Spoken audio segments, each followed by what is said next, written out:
Hello दोस्तों, आप सभी लोगों को बसंत पंचमी और गणतंत्र दिवस की ढेरों शुभकामनाएं। देखिए, जो एक कंसर्न क्वेश्चन बहुत सारे लोगों के दिमाग में चल रहा है वो है आने वाला राहु और गुरु का जो मिलन होगा अप्रैल में, उसको लेकर। तो सबसे पहले इस बात को समझते हैं कि आखिरकार जब कॉम्बिनेशन बनता है राहु और गुरु तो उसे गुरु चंडाल क्यों मानते हैं। एक तो ये, दूसरा क्या इम्पैक्ट्स इसके हो सकते हैं, इसके ऊपर चर्चा करेंगे। सबसे पहले तो कंजंक्शन को समझते हैं। राहु का कंजंक्शन अगर किसी भी ग्रह के साथ बनता हो तो इसको देखने के लिए आपको तीन चीज़ों को समझना पड़ेगा। सबसे पहले राहु अपने आप में कारक तत्व रखते हैं किन चीज़ों के, ये रिप्रेजेंट कर जाएंगे आपका चीटिंग, ठीक है। दूसरा, ये रिप्रेजेंट करेंगे एक्सपेंशन, ठीक। तीसरी चीज ये जाना है किस चीज के लिए जाता है, सडन इवेंट्स के लिए। ये तीन चीजों को आपको मोटा मोटा ध्यान रखना है पहले। दूसरी चीज, राहु एक्ट किसके तरीके से करता है, तो ये एक्ट करते हैं जिसके साथ या तो कंजंक्ट होते हैं या फिर जिस राशि में बैठते हैं उस राशि के स्वामी के तरीके से। तो पहले इस बात को समझ लेते हैं। अगर राहु अपनी कैपेसिटी पे काम करने चल दे तो क्या होगा, जुपिटर के साथ कनेक्ट होकर चीटिंग करेगा, ठीक है। कारक तत्व के अंदर इस बात को समझ लीजिए कि राहु का काम है एक्सपेंशन, बेहिसाब एक्सपेंशन। तो वो क्या करेगा, अपनी जो किसी भी राशि के स्वामी के साथ वो कनेक्ट है उसको ध्यान में रखते हुए वो चीज़ों को फैलाना शुरू कर देगा, बढ़ाना शुरू कर देगा।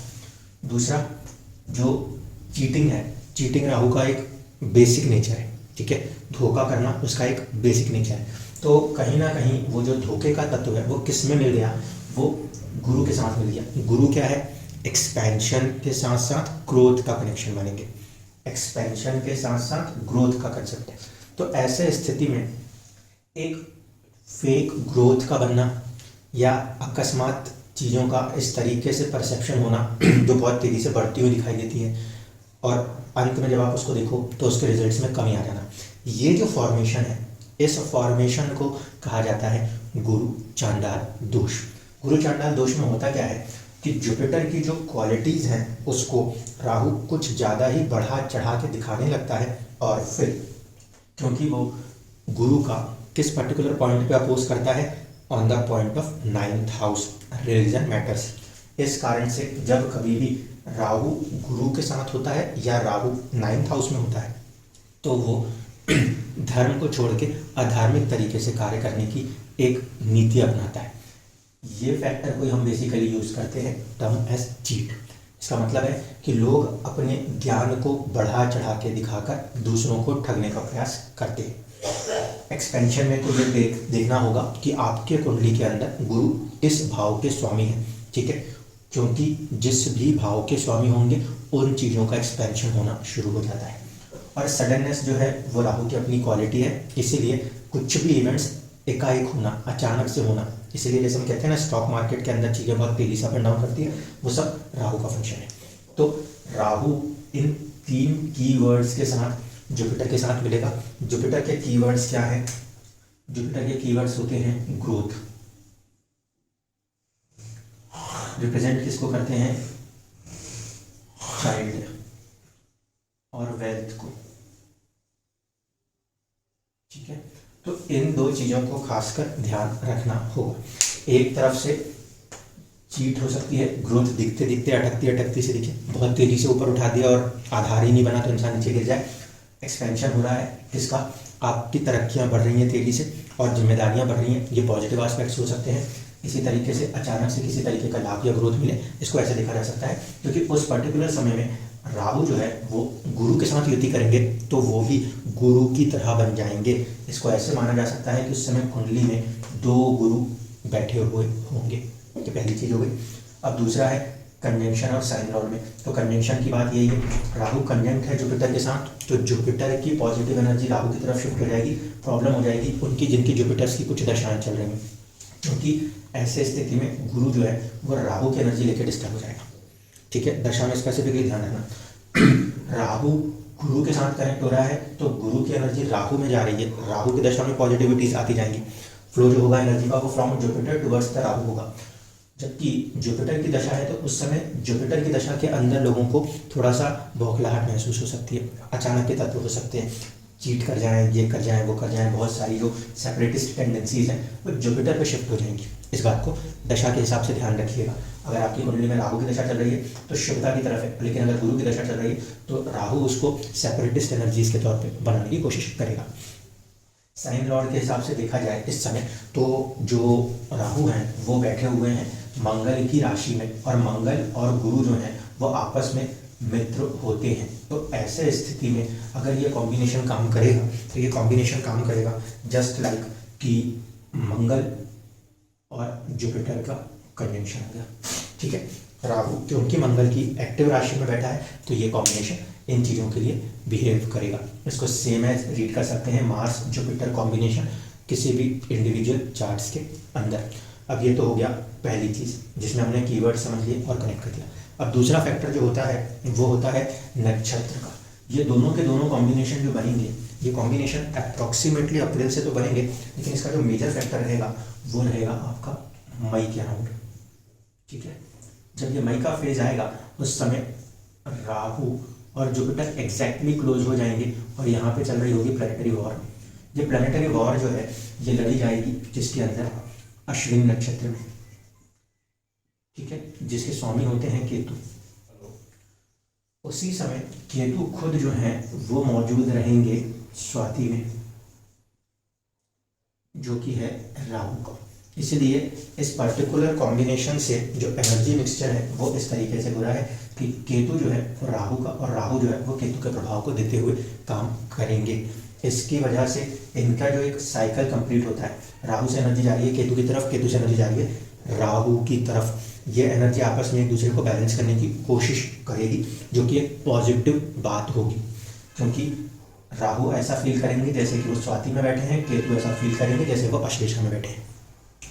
जब गुरु केतु का कॉम्बिनेशन होता है तो चीज़ों की बारीकी और बढ़ने की संभावनाएं होती हैं। राहु अगर स्वाति में अपने आप को महसूस करते हैं तो वो और ज़्यादा बलशाली हो जाएंगे चीज़ों को बढ़ाने या फैलाने के लिए। तो मोटा मोटा जो प्रभाव है ये दोनों ही ग्रह किस में है, अश्विनी में है। अश्विनी किसके लिए जाने जाते हैं, हीलिंग्स के लिए जाने जाते हैं। ठीक है, इसलिए मैंने बहुत पहले वाली वीडियो में कहा था कि जब राहु गुरु का कॉम्बिनेशन अश्विनी में आ रहा है, ऐसे नक्षत्र में आ रहा है जो हीलिंग्स के लिए जाना जाता है, तो आयुर्वेदिक हीलिंग्स के बढ़ने की संभावनाएं बहुत ज़्यादा बनती हैं। पहली कंडीशन। दूसरी कंडीशन ये कि इन दोनों ही कॉम्बिनेशन का जब हम मई के पीरियड को देखते हैं तो वहाँ पे 3 नंबर की राशि यानी कि मिथुन नवांश में ये कॉम्बिनेशन काम करेगा। मिथुन नवांश में ये कॉम्बिनेशन काम करेगा। तो इस चीज़ को ज़्यादा फोकस करके चलिएगा कि इस युति का जो मेजर फैक्टर है इन दोनों का साथ में आने का, वो सबसे ज़्यादा हाई पीक है, वो पीक टाइम है मई का। अब अगर बात करें मेष लगन के लिए तो मेष लगन के कुंडली में ये फैक्टर बन रहा है किस पे, ये बन रहा है लगन के ऊपर, लेकिन ये जो है ये फैक्टर इम्पैक्ट कहाँ से करेगा, यहाँ पे युति बनेगी और इसका असर यहाँ से होगा बाय नवांश, ध्यान रखिएगा। ठीक है, इसलिए जो कॉम्बिनेशन अगर हम कहें मेष लगन वालों के लिए तो किसी भी तरीके का डॉक्यूमेंटेशन वर्क, उसके अंदर कुछ सडननेस, ऐसी कुछ चीज़ें मई के महीने के अंदर देखने को मिल सकती हैं। 3rd हाउस जो होता है वो है साहस पराक्रम का, अचानक से किसी तरीके के साहस पराक्रम को दिखाना, प्लेस चेंज का होना। 12th from the 4th house है घर से दूर हटने का, ये चांसेस ऐसे कंडीशंस के अंदर बनने की संभावना मई के आसपास बन सकती है। दशाओं को ध्यान दीजिएगा क्योंकि कंजंक्शंस तो बनते ही रहते हैं। लाइफ आपकी दशा से ही डिसाइड होती है। आपकी कुंडली उस समय किस दशा से चल रही है, क्या देना चाहती है, उसके अंदर जाके ये कंजंक्शंस अपना रोल निभा रहे होते हैं। ठीक है, तो अगर एरीज है, मेष लगन है, तो प्रभाव 3rd हाउस से होते हुए नजर आएगा। अगर वृषभ लगन की बात करी जाए तो वृषभ लगन में थोड़ा सा सावधान रहने की जरूरत पड़ेगी क्योंकि वृषभ लगन के लिए ये कॉम्बिनेशन 12th हाउस में है। ठीक है, और इसका इम्पैक्ट आएगा हाउस ऑफ वेल्थ या फिर आपके फैमिली हाउस के ऊपर। अब एक्सपेंशन में बात करें तो राहु जब यहाँ गुरु के साथ मिलेंगे तो गेन्स को भी बढ़ाने की कोशिश करेंगे एक, और दूसरा है 8th हाउस। 8th हाउस का मतलब होता है डिले। इस कंडीशन में ये विपरीत राजयोग की स्थिति बना रहे हैं, कुछ परेशानियां, कुछ चुनौतियां देते हुए लाभ को बढ़ाने की कोशिश कर सकते हैं। मेष लगन के अंदर गुरु का संबंध 9th हाउस से भी होता है और 12th हाउस से भी होता है। 9th हाउस को क्योंकि थोड़ा सा इम्पैक्ट करेंगे, रोकने की कोशिश करेंगे, तो वहाँ पे इन केस ऑफ एरीज मेष लगन सावधान रहना चाहिए, हड़बड़ी में कोई काम ना करें। साथ ही साथ गुरु का डायरेक्शनल स्ट्रेंथ आना ये पॉजिटिव है, लेकिन 12th हाउस की एनर्जी को भी उस केस में बढ़ाएंगे फॉर द एरीज मेष लगन। अगर मिथुन के अंदर देखा जाए तो इसका जो प्रभाव है वो कहाँ पर हो रहा है, आपके लाभ भाव में हो रहा है। ठीक है, यहाँ पे अगर देखेंगे तो ये लाभ भाव में ये प्रभाव है, कहने के लिए तो हम इसे अच्छा कह सकते हैं, लेकिन इसका असर सीधे सीधे आपकी पर्सनैलिटी पे पड़ेगा। यहाँ पे अगर दशाएं गलत चल रही हैं तो अपने स्वास्थ्य पे ध्यान देना पड़ेगा। अगर दशाएं ठीक है तो फिर यह आर्थिक उन्नति करा के आपके स्टेटस को राइज कराने में सक्षम होगा। और आपका जेमिनी या मिथुन लगन। अगर कर्क लगन की बात की जाए तो कर्क लगन में ये सिचुएशन बनती हुई नजर आएगी आपके 10th हाउस में। 10th हाउस के अंदर आपका ये कॉम्बिनेशन है और ये कॉम्बिनेशन कुछ हद तक अच्छा कहा जा सकता है, लेकिन इस कॉम्बिनेशन में जो इम्पैक्ट आ रहा है वो 12th हाउस की एनर्जी को मई के महीने में लेगा। वहाँ पे आपको थोड़ा सावधान होना चाहिए। स्टेटस की वजह से बेवजह आपके खर्चे बढ़ सकते हैं या विदेशों से जुड़े हुए कुछ काम होने की संभावनाएं भी कनेक्ट हो सकती हैं। इसलिए इस समय 12th हाउस में इसका जो फैक्टर इम्पैक्ट है उसको ध्यान में रखते हुए 1 महीने के फेज को ठंडे दिमाग से निकालना होगा।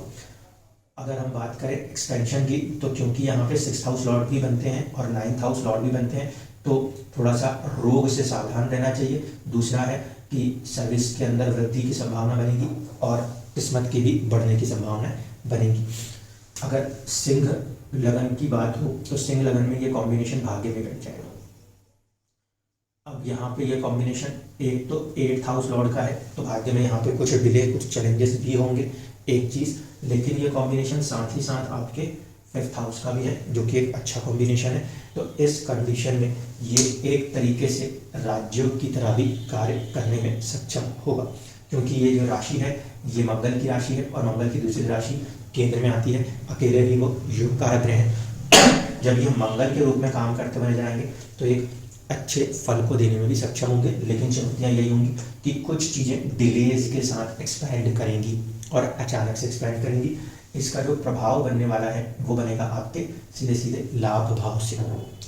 तो बाय लक किसी तरीके का कोई सडन गेन होने की संभावना मई के महीने में बनती हुई नजर आ सकती है कि लोगों को सिंह लगन, सिंह राशि के जातक जातिकाओं के लिए। अगर बात की जाए 6 नंबर लगन तो यहाँ पे थोड़ा सावधान रहना चाहिए, क्योंकि 6 नंबर के लगन के अंदर ये कॉम्बिनेशन बनता है 8th हाउस में। ठीक है, और इसका असर आपके एक तो मैरिज लाइफ के ऊपर पड़ता है और दूसरा कहीं ना कहीं इसका असर आपके होम फैमिली की लाइफ के ऊपर पड़ता है। ठीक है, ये कॉम्बिनेशन बन रहा है 8th हाउस में। हाउस थोड़ा सा यहाँ पे डिलेज को दर्शाता है, चुनौतियों को दर्शाता है, बदलाव को दर्शाता है। तो ऐसे में ऐसा कुछ ना हो जिसकी वजह से घर को या मैरिज से कुछ डिस्टर्बेंसेस महसूस होने लगे, दूर हटना पड़े, चेंजेस चैलेंजेस खड़े होने की संभावना बनती हुई नजर आ सकती है। यहाँ पे थोड़ा सावधान रहना चाहिए। असर इसका किसके साथ जुड़ा हुआ है?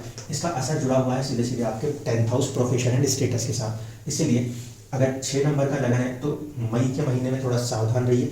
हो सकता है कोई भी चीज़ आपके प्रोफेशन को अचानक से इम्पैक्ट कर सकती है। ठीक है, क्योंकि ये ट्रांसफॉर्मेशन के हाउस में बन रहा है और इसका नौमांश प्लेसमेंट जो हो रहा है स्पेसिफिकली मई के मंथ में वो चल रहा है आपके 10th हाउस से। इसके बाद अगर बात की जाए 7 नंबर, तो 7 नंबर वालों के लिए ये कॉम्बिनेशन कुछ ठीक कहा जा सकता है।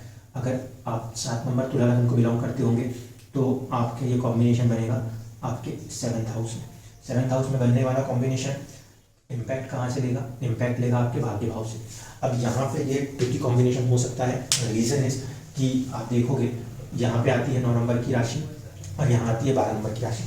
गुरु यहाँ पे कोई शुभ फलदायी नहीं रहते। ऐसे में इस कॉम्बिनेशन के बनने से चैलेंजेस आपके बिजनेसेस, पार्टनरशिप्स, मैरिजेस के अंदर देखे जा सकते हैं। ठीक है, एक चीज़, और दूसरा उसका प्रभाव कहीं ना कहीं 9th हाउस किस्मत के साथ कनेक्ट होकर चलता हुआ सा नजर आता है। अगर दशाएं पॉजिटिव वे में गई, चीज़ें संभली रही, तो फिर ये आपको मैरिज के अंदर भाग्य से गेन्स दिखाएगा, लेकिन यदि दशा गलत चली गई तो फिर ये combination partnership, marriage and business के अंदर चैलेंजेस दिखाने की संभावनाएं रखते हैं मंथ ऑफ मई में। ठीक, 8 नंबर के लिए अगर बात करें तो ये एक अजीबोगरीब कॉम्बिनेशन है। क्योंकि 8 नंबर लगन की कुंडली में ये चीज बनेगी आपके 6th हाउस में, और इसका इम्पैक्ट जो आ रहा होगा वो 8th हाउस से आ रहा होगा, सडननेस के साथ आ रहा होगा। इसीलिए जितने भी लोग वृश्चिक लगन को बिलोंग करते हैं उन सभी के लिए ये जो सर्टेन कॉम्बिनेशन रहने वाला है, ये आपके सर्विस एरिया में किसी तरीके की कुछ सडन ग्रोथ देने में सक्षम हो सकते हैं। रीज़न इज यहाँ पे जुपिटर 5th हाउस लॉर्ड भी है और 2nd हाउस लॉर्ड भी है और धन कारक भाव अर्थ भाव में बैठे हैं। इसीलिए किसी तरीके से आपके प्रोफेशन एरियाज के अंदर कुछ भी सडन चेंजेस होने की संभावना है। इम्पैक्ट थोड़ा बहुत अगर होगा तो वो मैरिज लाइफ के ऊपर कहा जा सकता है। अगर 9 नंबर का लगन है तो ऐसे स्थिति में ये कॉम्बिनेशन 5th हाउस में बनता है। ठीक है, यहाँ पे अगर 9 नंबर का लगन है तो ये कॉम्बिनेशन आपके लिए बनेगा राहु और गुरु का 5th हाउस में। इसका असर कहाँ पे आ रहा है? इसका असर आ रहा है आपके 7th हाउस के ऊपर।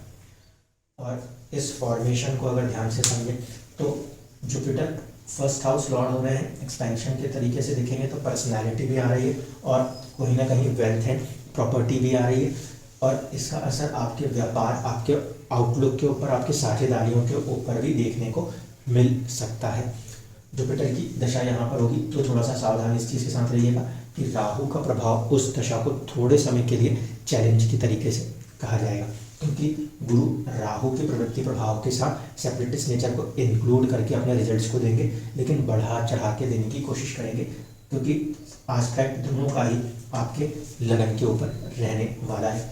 ठीक, अगर बात करें 10 नंबर के लिए तो 10 नंबर की कुंडली जो है उन्हें ये कॉम्बिनेशन कुछ सर्टेन अमाउंट में स्ट्रेस दे सकते हैं।